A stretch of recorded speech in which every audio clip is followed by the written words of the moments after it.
Hello friends, how are you. कैसे हैं आप सब। मेरे यूट्यूब चैनल में आप सबका स्वागत है। मैं मंजू सिद्धार्थ आपको जीवन की सच्ची कहानियाँ सुनाती हूँ। चलिए अब चंदा की कहानी को आगे बढ़ाते हैं। चंदा एक बहुत प्यारी सी लड़की है। अब वो बड़ी हो गई है, कॉलेज जाने लगी है। उसका एक फ्रेंड है जिसका नाम है सूरज। अब हम आगे देखते हैं क्या हो रहा है।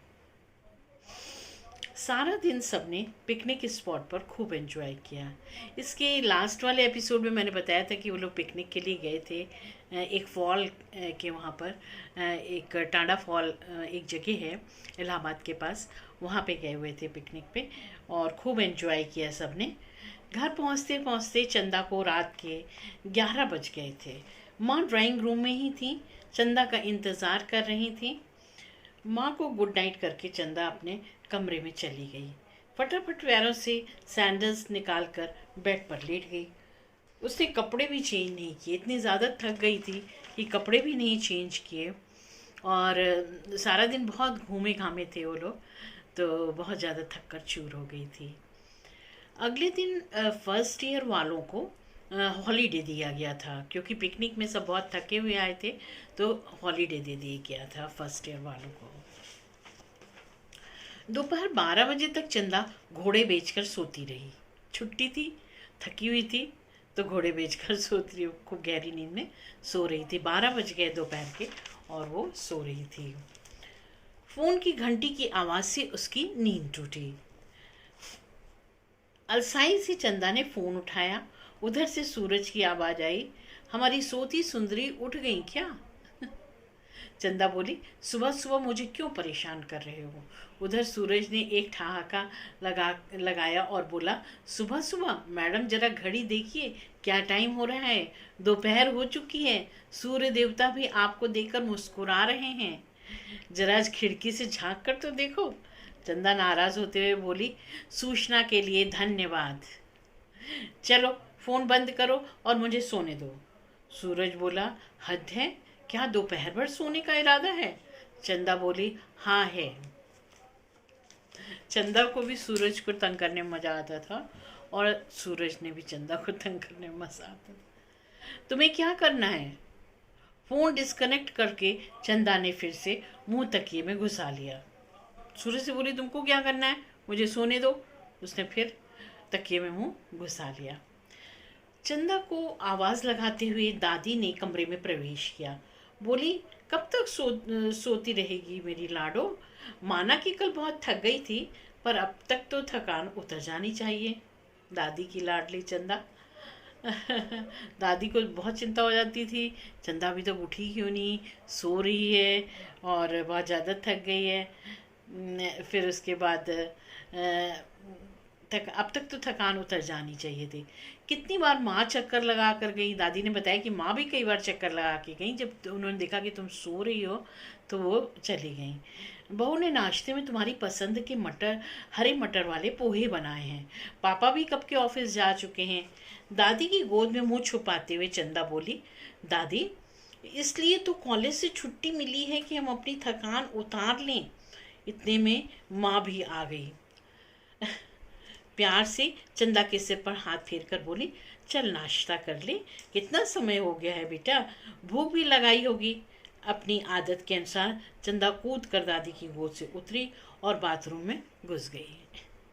दादी ने माँ से हंसकर कहा, हमेशा से उसकी आदत थी कि बेड से कूद के उतरती थी, और दादी कहती थी कि इतनी ज़ोर से कूद के मत उतरो, मैं चौंक जाती हूँ।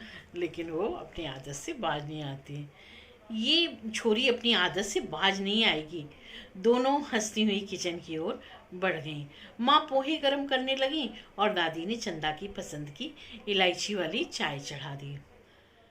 फ्रेश होकर चंदा डाइनिंग टेबल पर पहुंची। उसकी पसंद का नाश्ता टेबल पर सजा था। चंदा ने अभी पोहों का पहला स्पून ही मुंह में डाला था कि कॉल बेल घनघना उठी। माँ ने दरवाज़ा खोला। आने वाले की आवाज़ सुनकर चंदा भुनभुनाई, लो अब शांति से नाश्ता भी नहीं कर सकती।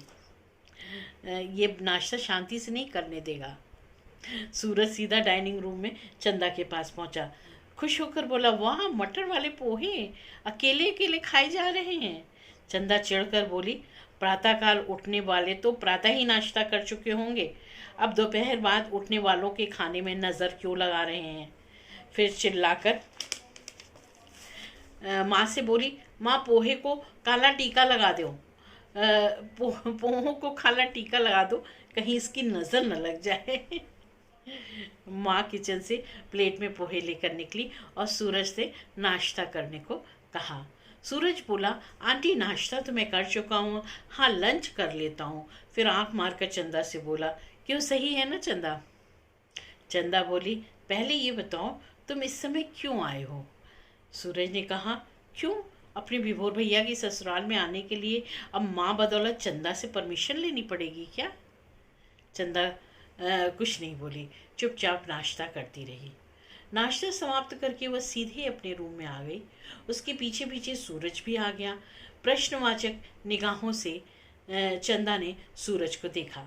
सूरज बोला, नाराज़ क्यों होती हो, पता नहीं आजकल मेरी मजाक करने की क्या आदत हो रही है। सॉरी, एक्चुअली मैं तुम्हारी बॉटनी प्रैक्टिकल की रिकॉर्ड बुक लेने आया हूँ।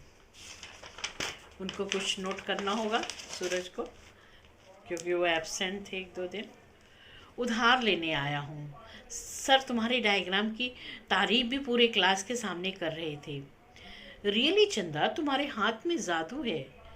सॉरी अगर मेरे मजाक तुम्हें बुरे लगते हों, आगे से ध्यान रखूँगा। चंदा ने गर्दन झटक कर बालों की लटों को पीछे करते हुए कहा, आई डोंट केयर।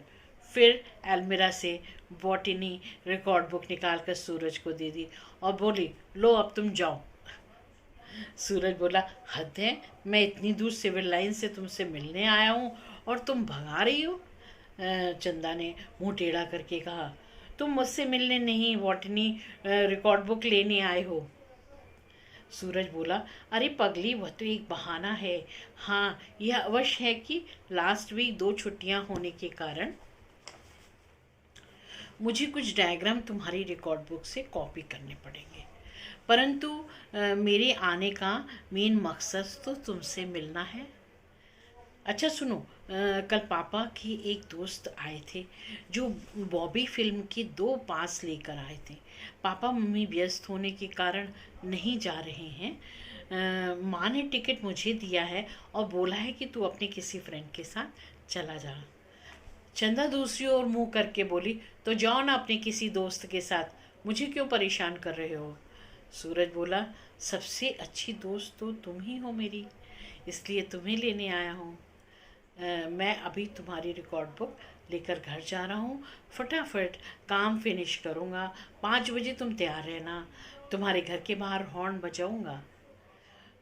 और सुनो, वो अपना पिंक वाला इवनिंग गाउन पहनना, उसमें तुम प्यार के साथ साथ नोक-झोंक भी चलती रहती है, वो और भी प्यारी लगती है। आकाश से उतरी परी जैसी लगती हो, पिंक गाउन में तुम आकाश से उतरी परी जैसी लगती हो। सूरज ने चंदा को कमेंट किया। सूरज की ओर देखकर चंदा थोड़ा शर्मा गई। बोली, ठीक है अब तुम जाओ, मैं 5 बजे तैयार रहूँगी। तभी माँ ने कमरे में प्रवेश किया। बोली, कहाँ जाने का प्रोग्राम बन रहा है। सूरज हंसते हुए बोला, आंटी सोचा चंदा को एक अच्छी सी मूवी दिखा दो, इतना परेशान करता हूँ, कभी तो उसे खुश कर दूँ। चंदा बोली, अच्छा तो यह बात है, मुझे कोई मूवी वूवी नहीं जाना है, जाओ तुम जिंजर के साथ चले जाओ। जिंजर सूरज का पालतू एप्सो डॉग है। सभी लोग हंसने लगे। दादी भी आकर गपशप में शामिल हो गईं। आज बस इतना ही दोस्तों, फिर मिलती हूँ आगे की कहानी के साथ। Bye bye, take care.